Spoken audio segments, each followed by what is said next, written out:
أما بعد فأعوذ بالله من الشيطان الرجيم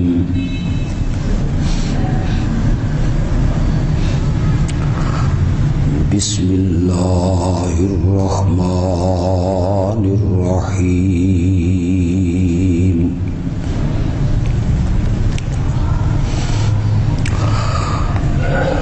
قل إن كنتم تحبون الله فاتبعوني يحببكم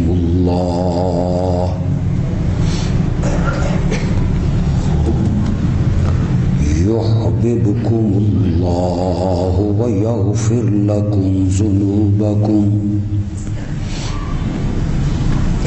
والله غفور رحيم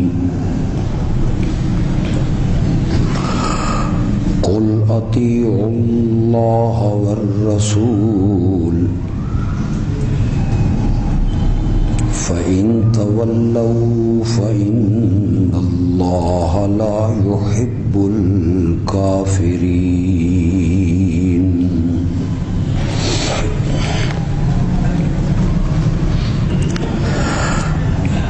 آپ کہہ دیجئے کہ اگر تم اللہ سے محبت کرتے ہو تو میری پیروی کرو، اللہ تم سے محبت بھی کرنے لگے گا اور تمہارے گناہوں کو بھی معاف کر دے گا، کیونکہ اللہ بخشنے والا مہربان ہے۔ اور آپ یہ بھی کہیں اللہ کی اطاعت کرو اور رسول کی اطاعت کرو،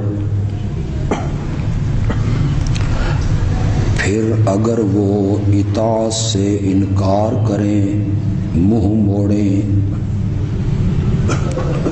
تو اللہ ایسے کافروں کو پسند نہیں کرتا۔ اللہم صلی علی محمد وعلی آل محمد کما صلیت علی ابراہیم وعلی آل ابراہیم انک حمید مجید۔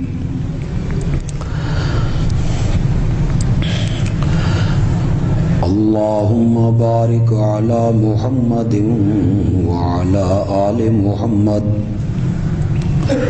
کما بارکت علی ابراہیم وعلی آل ابراہیم انک حمید مجید۔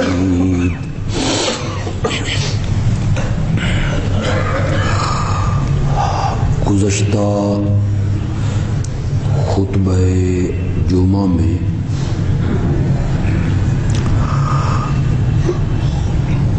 اس عنوان پر گفتگو ہوئی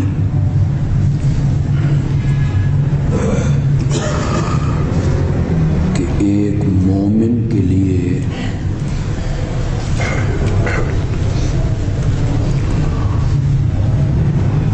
لازم اور ضروری ہے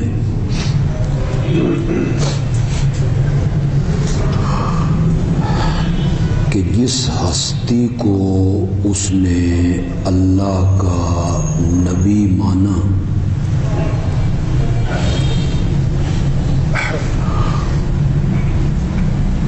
اب اپنی زندگی کے طور طریقوں میں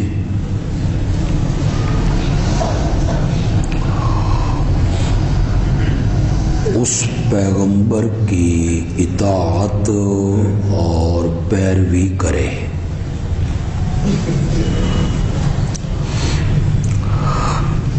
یہی محبت رسول کی دلیل اور ترازو ہے۔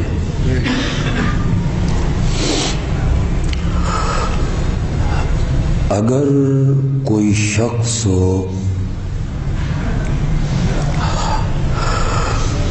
محبت رسول کا دعویٰ کرتا ہے،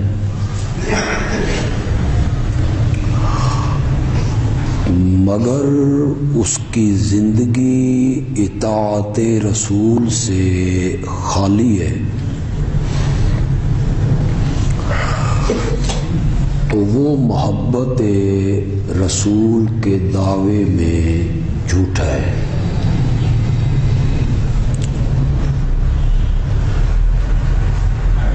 اللہ نے قرآن میں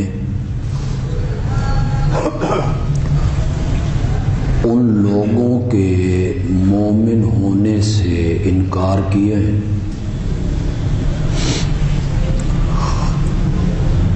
جو اپنے جھگڑوں میں، اختلافات میں نبی اکرم صلی اللہ علیہ وسلم کو فیصل، حاکم، ثالث اور جج نہیں مانتے۔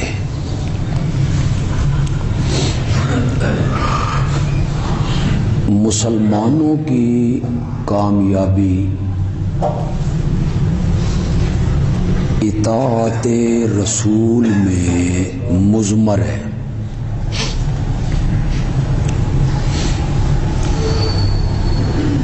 اگر وہ اللہ کے رسول کی اطاعت کریں گے، آپ کے فرما بردار رہیں گے، تو وہ کامیاب بھی ہوں گے، عزت بھی پائیں گے، عظمتیں بھی حاصل کریں گے۔ اور اگر وہ اللہ کے نبی کے نافرمان ہوں گے، ان کی زندگی کے حالات، طور طریقے شریعت کے مطابق نہیں ہوں گے، اللہ انہیں ذلت کی کھائیوں میں دھکیل دے گا، ناکام کر دے گا۔ یہ رمز اور اس بات کی حقیقت یہ صحیح معنوں میں سمجھی تھی میرے نبی کے صحابہ نے۔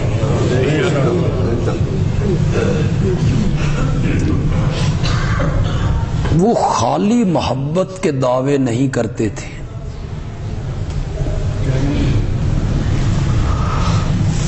بلکہ وہ عملی لحاظ سے آپ کی اطاعت کر کے، آپ کی سنت پہ عمل کر کے محبت نبی کا ثبوت دیتے تھے۔ ہمیں بہت سے صحابہ کے واقعات ایسے ملتے ہیں کہ انہوں نے ہر مرحلے پر، ہر موقع پر آقا کی اطاعت کو، فرما برداری کو، آپ کی سنت کو مد نظر رکھا تھا۔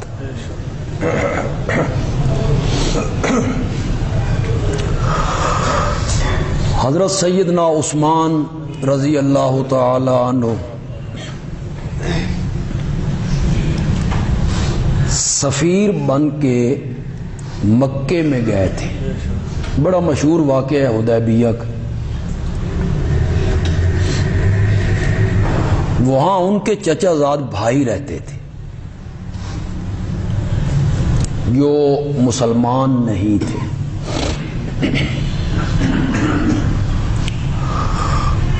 ان کے گھر میں حضرت عثمان نے قیام کیا تھا۔ ایک تو بڑا مشہور واقعہ ہے نا، مشہور بات ہے جسے میں بیان کرتا ہوں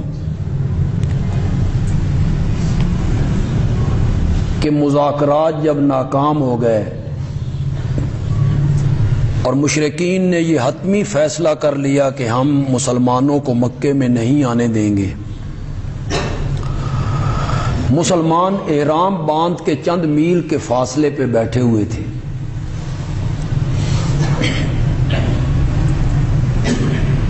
یہ تو کوئی اس آدمی سے پوچھے نا جو احرام باندھ کے چلا ہو، بیت اللہ کی محبت، شوق زیارت اسے کھینچ کے لے جا رہا ہے،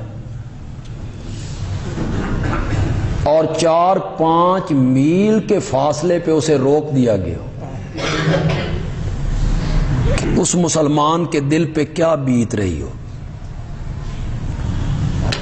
یہ وہاں رکے ہوئے ہیں، احرام انہوں نے باندھ رکھے ہیں، ہم عمرے کے لیے تمہیں نہیں آنے دیتے۔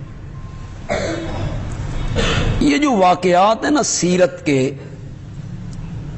یہ بڑے حقائق کو بیان کرتے۔ بعد میں لوگ جو قصے، کہانیاں، جھوٹی روایتیں، خواب، کشف گھڑتے رہتے ہیں نا، ان سب کے پردے یہ واقعات چاک کرتے۔ یہ لوگوں نے گھڑے ہیں قصے کہ فلاں بزرگ تھے اور کعبہ چل کے ان کے پاس آ گئے۔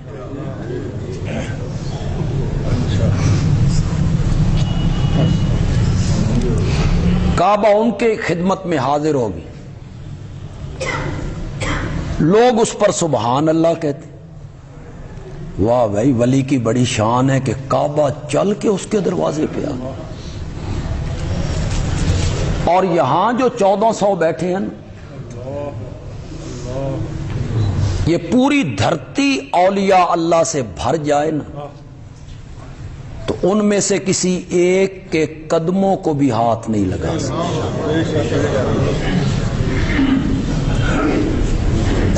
انہیں اللہ نے اپنی رضا کی سند یہاں عطا کی تھی اور قسم کھا کے کی تھی، لقد رضی اللہ عن المؤمنین اذ یبایعونک تحت الشجرہ، درخت کے نیچے بیٹھ کے جن لوگوں نے آپ کے ہاتھ پر بیعت کی تھی، لوگوں کا لفظ غلط نکل گیا میری زبان سے، لقد رضی اللہ عن المؤمنین، جن مومنوں نے درخت کے نیچے بیٹھ کر آپ کے ہاتھ پر بیعت کی تھی، مجھے اپنی ذات کی قسم ہے میں ان سے راضی ہوں۔ یہ 1400 وہاں بیٹھے ہوئے ہیں، ان میں حضرت علی بھی ہیں جن کے متعلق لوگ کہتے ہیں کہ سارے ولیوں کے سرتاج ہیں، اور یہ جتنے سلسلے ہیں، سوروردیہ، قادریہ، پتہ نہیں کیا کیا ہیں، یہ سب تان ٹوٹتی ہے حضرت علی پر۔ صرف ایک سلسلہ ہے نقش بندی جو ہمارے حضرت کا سلسلہ ہے، مولانا حسین علی رحمت اللہ علیہ کا، یہ پہنچتا ہے حضرت سیدنا صدیق اکبر رضی اللہ تعالی۔ ان میں حضرت علی بھی ہیں جنہیں آج لوگ الوہیت کے دائرے میں داخل کر رہے ہیں۔ آپ اگر فیس بک پہ ایک مسلک کے لوگوں کی تقریریں سنتے ہوں تو ان میں سے کچھ ایسے ہیں جو محفلوں میں بیان کر رہے ہیں کہ آدم کا خالق بھی علی تھا۔ میں نے تو سنا ہے، خود سنا ہے، آدم کا خالق علی تھا۔ لیکن یہ ایک اچھی بات نظر آئی کہ اسی مسلک ہی میں سے کچھ لوگ ان کے خلاف اٹھ کھڑے ہو۔ فیس بک بھری پڑی ہے، بعض لوگ محفلوں کے اندر کھڑے ہو گئے کہ تم غلط کہہ رہے ہو. یہ جو روکنے والے تھے ان کو انہوں نے نام دیا مقصرین، گھٹانے والے. مقصرین کا معنی ہے وہابی، جیسے وہابی نہیں مشہور کر دی، اس کو انہوں نے نام دیا مقصرین. اور جو مقصرین ہیں نا انہوں نے دوسرے طبقے کو نام دیا نصیری. نصیری ایک فرقہ ہوا ہے جو حضرت علی کو اللہ مانتا ہے.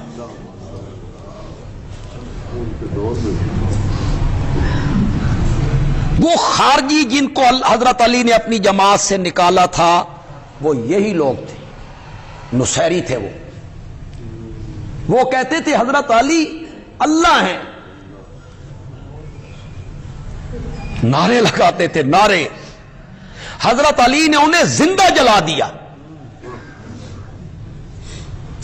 اور جب جلایا نا تو وہ بکواس کرنے لگے کہ اب تو ہمیں یقین ہو گیا ہے کہ علی اللہ ہے، آگ کا عذاب اللہ کے سوا کون دے سکتا ہے.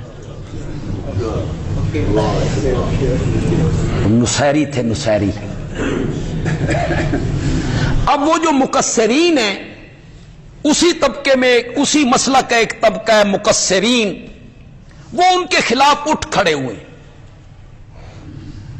اور انہوں نے اس مسلک کے ذاکروں کو منع کیا ہے، روکا ہے کہ تم جو ذکر حسین کرتے ہو تو یہ انگلش گانوں کی طرزوں پہ کرتے ہو اور یہ حرام ہے. اس کا مطلب یہ ہوا کہ پہلے تم نے گانا سنا ہے، پھر اس طرز پہ تم ذکر حسین کر رہے ہو. تو آج کل وہ بڑی بحث چلی ہوئی ہے فیس بک پر دونوں طرفوں سے.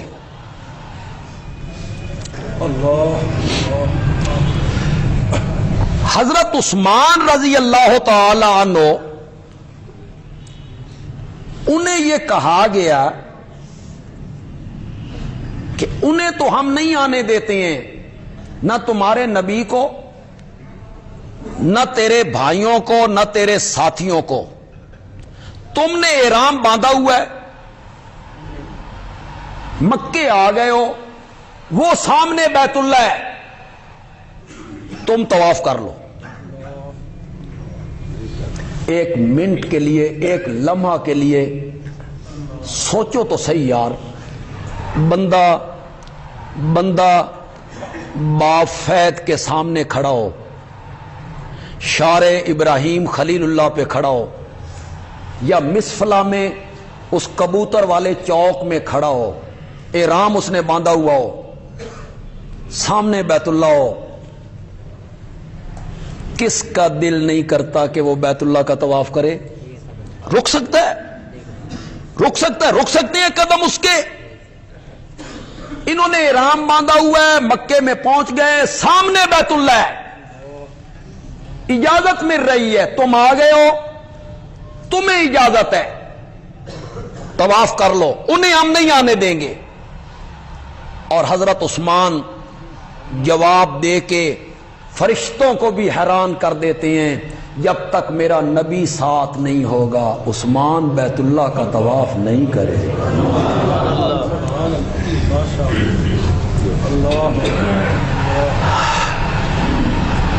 اس میں سے میں نے جو اطاعت کا جذبہ جو چھپا ہوا ہے وہ نکالا. دوسرے حضرات کی پتہ نہیں اس پہ نظر پہنچی یا نہیں پہنچی، یہ اپنا اپنا ذوق ہوتا ہے. میں نے نقطہ یہ نکالا کہ ہم نے بہت سے لوگوں کو دیکھا ہے کہ وہ امام الانبیاء پر اپنی اولاد قربان کر رہے، بیٹیاں قربان کر رہے ہیں، گھر والے قربان کر رہے ہیں، وطن قربان کر رہے ہیں، مکان، دکانیں، جائیداد، پیسہ، جان قربان کر رہے ہیں. لیکن اس دھرتی پر صرف عثمان کو دیکھا ہے. جو میرے نبی کی محبت میں عبادت کو قربان کر رہا ہے۔ میں بیت اللہ کا طواف نہیں کروں گا جب تک میرا نبی ساتھ نہیں ہو۔ یہ ہے نا اطاعت کا جذبہ، یہ کیا ہے؟ اطاعت کا جذبہ ہے، فرما برداری پیغمبر کا جذبہ ہے۔ تو حضرت عثمان جب وہاں پہنچے تو جو تہبند باندھا ہوا تھا انہوں کو بجلی آ گئی، لگے ہوئے نے، بس ٹھیک ہے بیٹھ جائیں۔ حضرت عثمان کا تہبند ٹخنوں سے اوپر تھا،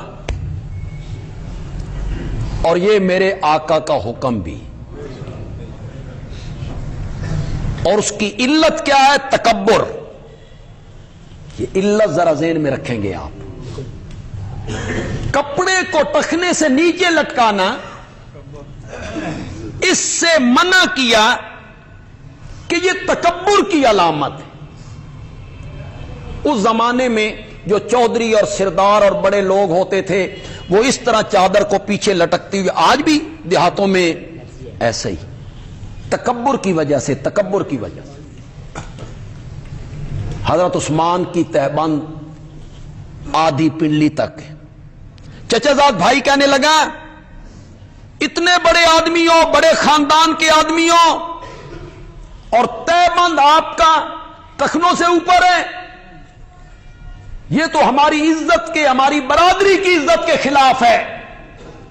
حضرت عثمان کہتے ہیں اس طرح تہبند باندھنا میرے نبی کی سنت ہے، اور میں اپنے نبی کی سنت کو ترک نہیں کر سکتا۔ یہ صحابہ میں جذبہ موجود تھا، آپ کی اطاعت کا، فرما برداری کا۔ حضرت حذیفہ بن یمان رضی اللہ تعالی عنہ کسرا کے دربار میں ہیں، کسرا کے دربار میں۔ اس زمانے میں ایران، روم کی کیا حیثیت تھی؟ جیسے آج حیثیت بدماش امریکہ کی، سب لوگوں کے سروں پہ سوار ہو گیا ہے، سپر طاقت ہے اس دور کی۔ اس کے دربار میں حضرت حذیفہ اسلام کے سفیر بن کے پہنچے۔ اس نے بھی ان کو مرعوب کرنے کے لیے دسترخوان پہ طرح طرح کے کھانے چنے، یہ دسترخوان پہ آئے، ظاہر ہے ان کے ساتھ بھی ایک وفد ہوگا۔ انہوں نے جو ایک لقمہ اٹھایا تو لقمہ ان کے ہاتھ سے گرا، زمین پہ جا پڑا، نیچے چاہے وہاں قالین بچھے ہوئے ہوں گے، انہوں نے نیچے سے وہ لقمہ اٹھایا، اسے جھاڑا، کھا گئے۔ یہ میرے آقا نے بھی فرمایا ہے کہ اس لقمے کو اٹھاؤ، کھاؤ۔ تمہیں کیا پتا ہے اللہ نے لقمے کے کس حصے میں برکت رکھی ہوئی کہ رزق ضائع نہ ہو، رزق ضائع نہ ہو۔ آج ہوٹلوں میں جو لوگ جا کے پارٹیاں کرتے ہیں، کھاتے ہیں، وہاں کتنا رزق ضائع ہوتا ہے، کبھی محسوس کیا آپ نے؟ کتنا رزق ضائع کیا جاتا ہے۔ ہمارے گھروں میں بھی ہمارے گھروں میں بھی اسی طرح ہوتا ہے کہ وہ رزق ضائع ہوتا ہے۔ انہوں نے لقمہ اٹھایا، اسے جھاڑا، کھانے لگے تو ساتھ والے آدمی نے کہا کہاں بیٹھے ہو؟ کسرا کا دربار ہے، کسرا کا، اور یہ سارے اس کے وزیر، مشیر، صنادید لوگ موجود ہیں، یہ کیا کہیں گے؟ انہاں روٹی کدی نہیں دیکھی کہ ایک لقمے کے پیچھے نیچے جھک گیا، اس کو اٹھایا ہے، کیا کر رہے ہو؟ حضرت حذیفہ نے وہاں ایک جملہ کہا، خدا کی قسم ایمان تازہ ہوگی۔ حضرت حذیفہ کہتے ہیں اعترو کو سنت رسول اللہ لہؤلاء الحمقاء. حمقاء جمع ہے احمق کی. انہیں کیا کہا؟ یہ ہے خود اعتمادی. خود اعتمادی تو دیکھیے ذرا حضرت حذیفہ کی. کسریٰ کو، بادشاہ کو، اس کے وزیروں مشیروں کو کتنی جرات اور خود اعتمادی سے کیا کہہ رہا ہے؟ اعترو کو سنت رسول اللہ لہؤلاء الحمقاء. میں ان احمقوں کی وجہ سے اپنے پیارے پیغمبر کی سنت کو چھوڑ دوں؟ خود اعتمادی یہ بڑی قوت ہے. اور اللہ کا یہ شکر ہے، اس کی یہ رحمت ہوئی، اس کا یہ کرم ہوا، اس کی یہ فضل ہوا کہ یہ ہندوستان اور پاکستان کی اس چپ کلش میں قوم میں خود اعتمادی آئی. نہ خود اعتمادی، اپنے پر بڑا اعتماد آیا. فضائیہ نے خود اعتمادی ہمیں دلائی ہے. فوج نے ہمیں خود اعتمادی ہمارے اندر پیدا کی ہے، اور قوم میں خود اعتمادی آئی ہے. وہ جو کہتے ہیں نا کہ شر کے پہلو سے اللہ خیر کا پہلو نکالتا ہے. بظاہر کام شر ہے، برا ہے، اللہ اس برے کام سے اچھے کام کا پہلو نکالتا ہے. بظاہر یہ کام برا تھا کہ دشمن ہماری سرحدوں کے اندر آ گیا، فضائی حملہ کیا. بظاہر یہ کام برا تھا کہ جنگ کے بادل منڈلانے لگے، لیکن اللہ نے شر کے اس پہلو سے خیر کا پہلو نکالا کہ پوری قوم متحد ہو گئے. خیر کا پہلو. ہر بندہ، بچہ ہے، بوڑھا ہے، جوان ہے، عورتیں ہیں، بچیاں ہیں، ہر بندے میں جہاد کا جذبہ جاگ اٹھا.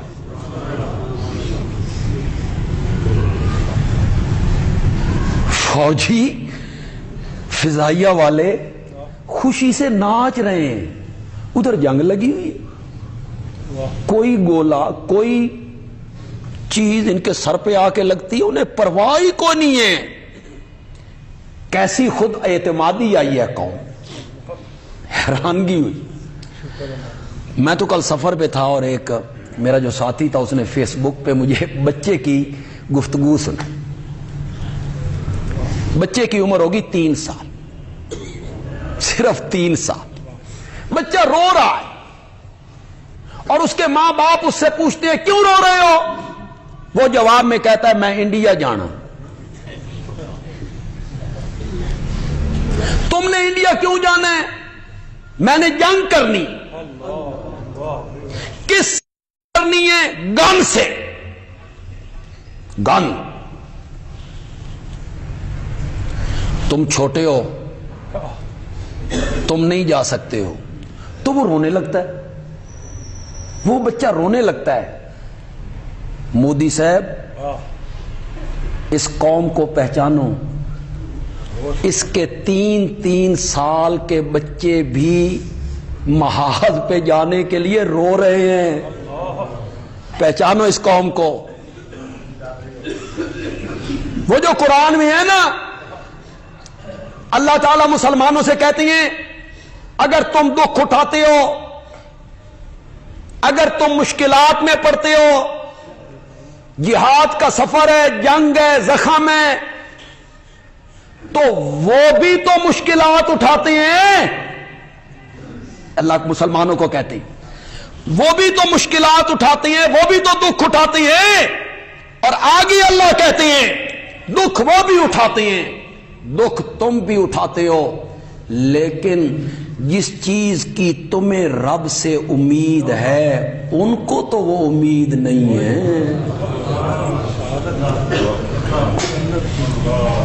تمہیں امید ہے کہ مر گئے تو شہید، بچ گئے تو غازی،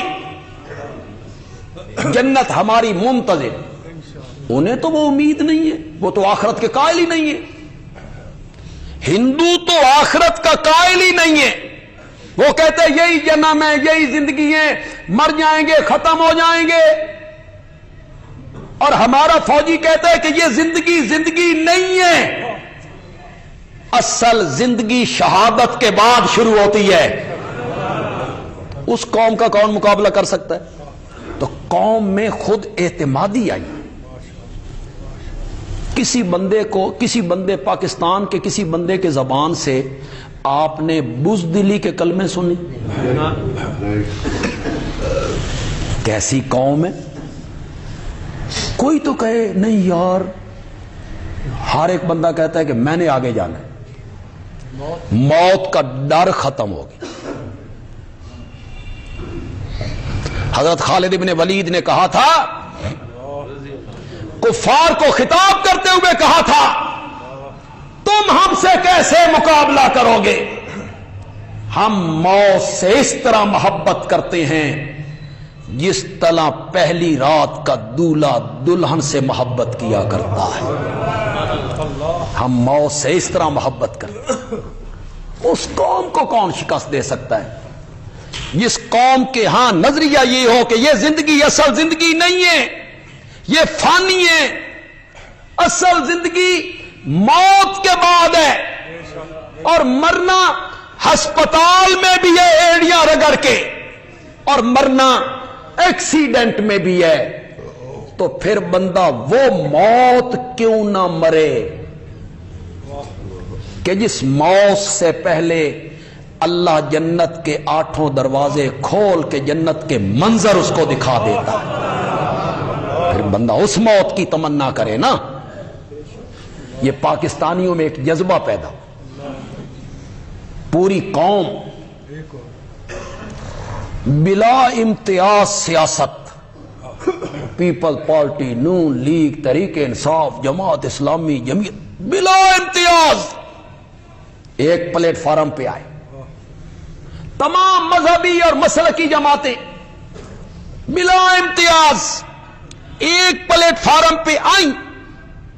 اور ہم آج بھی ہندوستان کے بے وقوف حکمرانوں کو یہ کہنا چاہتے ہیں کہ ہمارے آپس کے جتنے اختلاف ہیں سیاسی مسلکی، جب تمہارے ساتھ ہمارا ٹاکرا ہوگا انشاءاللہ ہم سب ایک ہوں گے. انشاءاللہ یہ ہمارا ملک ہے، یہ ہمیں اپنی عزتوں سے زیادہ پیارا ہے.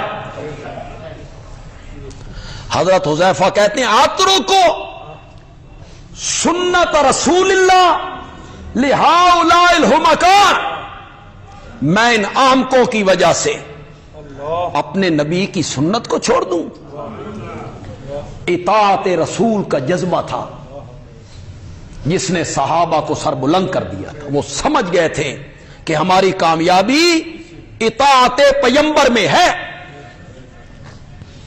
میں اسی اطاعت رسول کے عنوان کے تحت جمادی الاخری کے حوالے سے کچھ گفتگو حضرت سیدنا صدیق اکبر کے متعلق کرنا چاہتا ہوں رضی اللہ تعالی. ورنہ تو ان کے لیے آئندہ جمعہ، اگلے جمعے ہم ایک مستقل پروگرام کر رہے ہیں انشاءاللہ. اگلے جمعے 8 مارچ کو مغرب کے بعد 18 بلاک. آگے رجب آ رہا ہے. رجب آج 23 جمادی الاخری ہے، اور اگلے جمعے تک میرا خیال ہے 1 رجب ہو جائے گی. 22 جمادی الاخری کو حضرت سیدنا صدیق اکبر کا انتقال، اور 22 رجب کو حضرت سیدنا معاویہ رضی اللہ تعالی عنہ کا انتقال ہو. جن کے انتقال پر کنڈے پکائے جاتے اور چھپ چھپ کے کھائے جاتے ہیں. یہ ان کے انتقال پر خوشی کا اظہار ہوتا ہے. یہ رسم لکھنؤ میں جاری ہوئی تھی سن 1905 میں. ان کے انتقال پر خوشی کا اظہار. 22 رجب کو ان کا انتقال ہے. ان دونوں صحابہ کی نسبت سے ہم نے اگلے جمعے مغرب کے بعد پروگرام رکھا ہے صدیق و معاویہ دونوں کا, اور انشاءاللہ میں دونوں کے عنوان پر ایسی مربوط گفتگو کروں گا کہ لوگوں کے ذہنوں میں ہوگا صدیق کہاں اور معاویہ کہاں. انشاءاللہ میں دونوں کو جوڑ دوں گا انشاءاللہ. آپ تیار ہوں گے اس کے لیے کہ کون نہیں ہوگا؟ سنیں گے آپ میرے بیان وہاں آ کے؟ دوستوں کو بھی لائیں گے نا انشاءاللہ اگلا جمعہ انشاءاللہ مغرب کے بعد. میرے آقا نے اپنے انتقال سے کچھ دن پہلے غزوہ موتا کا بدلہ لینے کے لیے شام کی سرحدوں کی طرف ایک لشکر روانہ کیا تھا. انتقال سے کچھ دن پہلے اس لشکر میں کون تھے؟ سیدنا صدیق اکبر، فاروق اعظم، بڑے بڑے صحابہ اس لشکر میں شامل ہیں. غزوہ موتا اس کا بدلہ لینے کے میرے آقا نے اس لشکر کا سالار بنایا 18 سال کے اسامہ بن زید کو.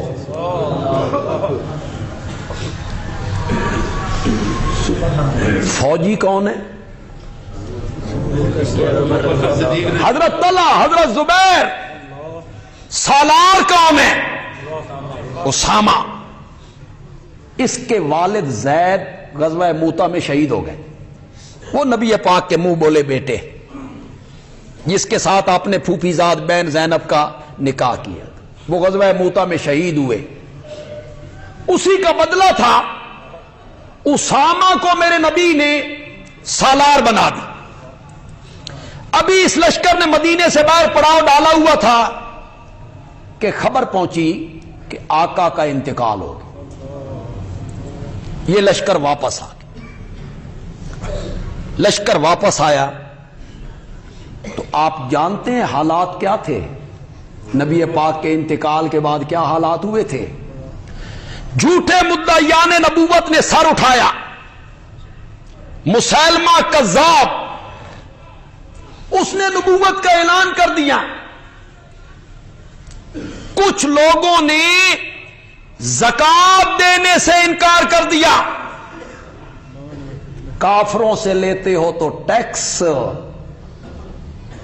ہم سے لیتے ہو تو اس کا نام تم نے زکات رکھ دی ہے. ہم زکات نہیں دیں، نماز مانیں گے، روزہ بھی، حج بھی، زکات نہیں دیں. یہ اندرونی بغاوت ہے. اندرونی بغاوت ہونے لگی.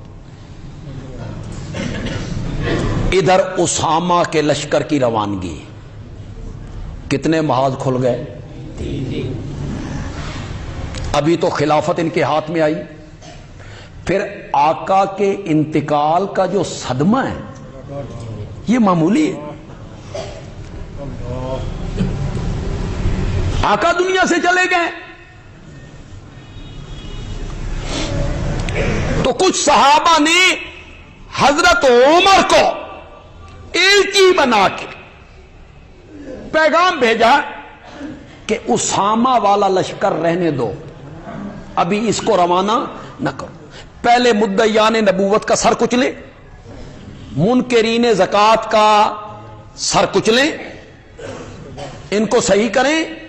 جب یہ صحیح ہو جائے نا پھر اسامہ کا لشکر روانہ کیا جائے. حضرت عمر کو ایلچی بنا. انہوں نے آ کے گفتگو کی. اب حضرت عمر تو بڑے جلال والے ہیں، جوش والے ہیں، جذبے والے ہیں، اور حضرت ابو بکر کیا مشہور ہیں؟ نرمی والے ہیں. انہوں نے جب یہ رائے دی تو حضرت ابو بکر نے کہا اجبار فی الجاہلیہ وخبار فی الاسلام. جاہلیت کے زمانے میں تو بڑے جلالی بنتے تھے، اسلام کے معاملے میں نرم ہو گئے ہو۔ اگر جنگل کے کتے مدینے میں آ کر مجھے اٹھا کر لے جائیں، میں پھر بھی اس لشکر کو ضرور روانہ کروں گا جس کو میرے نبی نے روانہ کیا تھا۔ ڈٹ گئے اس بات پہ، جس لشکر کو میرے نبی نے روانہ کیا تھا میں اس لشکر کو ضرور روانہ کروں گا۔ اس کو تھوڑی دیر کے لیے یہیں رہنے دو۔ منکرین زکوٰۃ کے متعلق کچھ مشورے آئے، کلمہ تو پڑھتے ہیں، زکوٰۃ ہی نہیں نہ دیتے، ان نال تھوڑا جے ہاتھ مدعیان نبوت کو کچل لیں، ان جھوٹے نبوت کے دعوے داروں کو، پھر ان نال بھی دو ہاتھ کر لیں گے۔ یہاں ذرا ہاتھ نرم رکھے۔ حضرت صدیق اکبر نے کہا اگر کوئی آدمی میرے نبی کے زمانے میں زکوٰۃ کے فنڈ میں جانور کی ایک رسی بھی دیا کرتا تھا، اگر آج اس رسی کے دینے سے انکار کرے گا ابو بکر اس کے خلاف جہاد کرے گا۔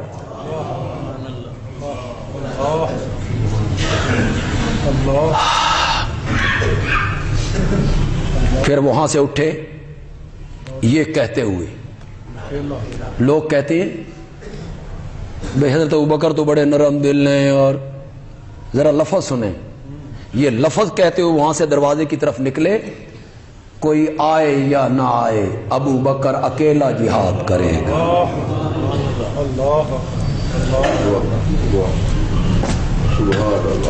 اس کا اثر یہ ہوا کہ شام کے جو لوگ تھے وہ بھی پسپا ہونے لگے،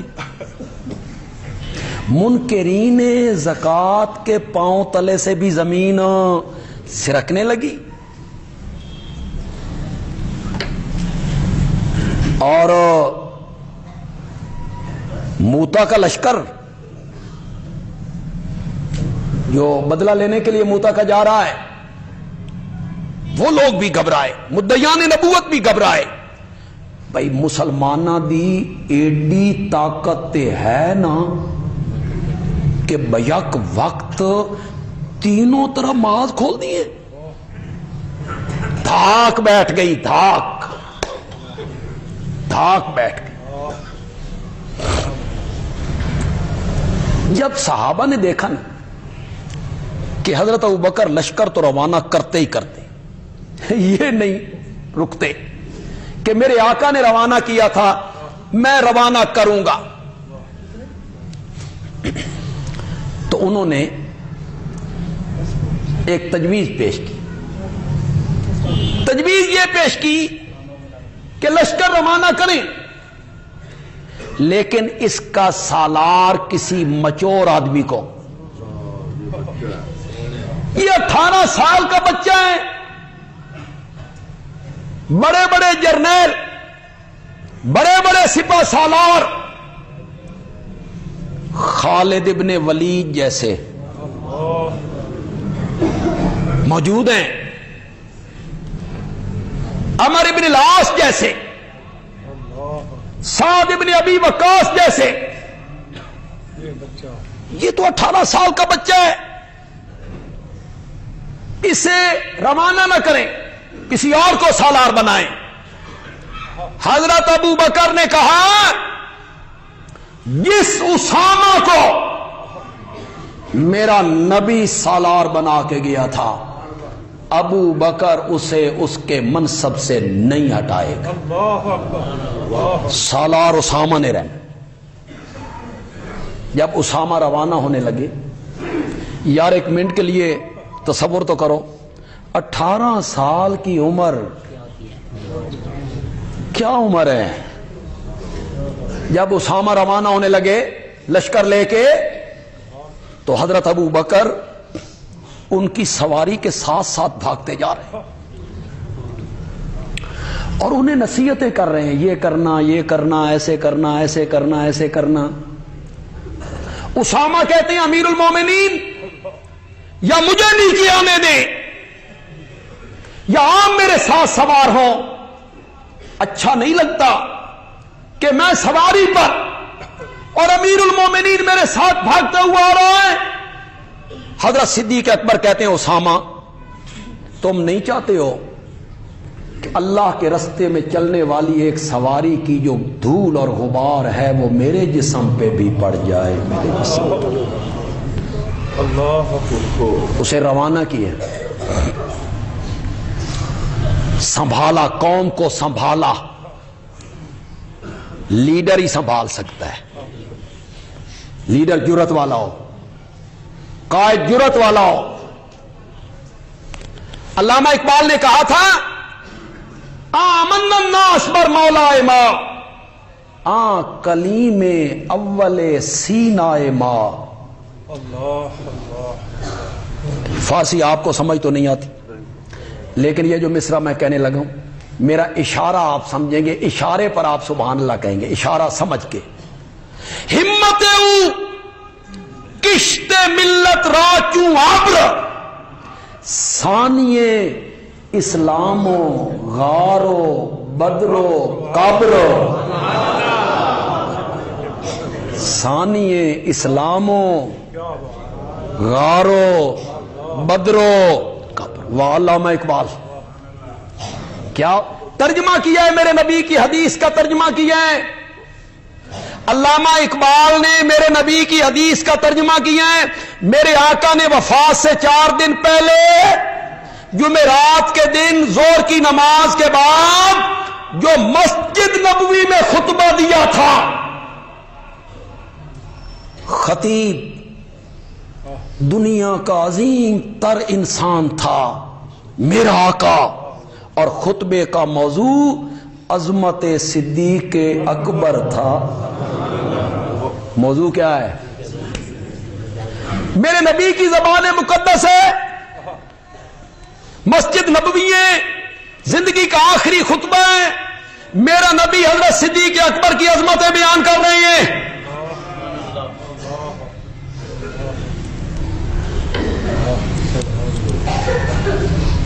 آپ نے بھی کئی نعت خانوں سے سنا ہوگا وہ جو نعرہ ایک تبدیلی آ رہی ہے، تبدیلی آ گئی ہے، تو انہوں نے مختلف نعت خانوں نے پھر نعتیں بنائی ہیں کہ تبدیلی آئے گی جب یہ ہوگا، تبدیلی آئے گی جب یہ ہوگا۔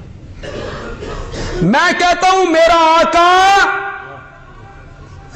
سمجھو گے میرے اشارے کو، سمجھو گے، میرا آقا منبر پر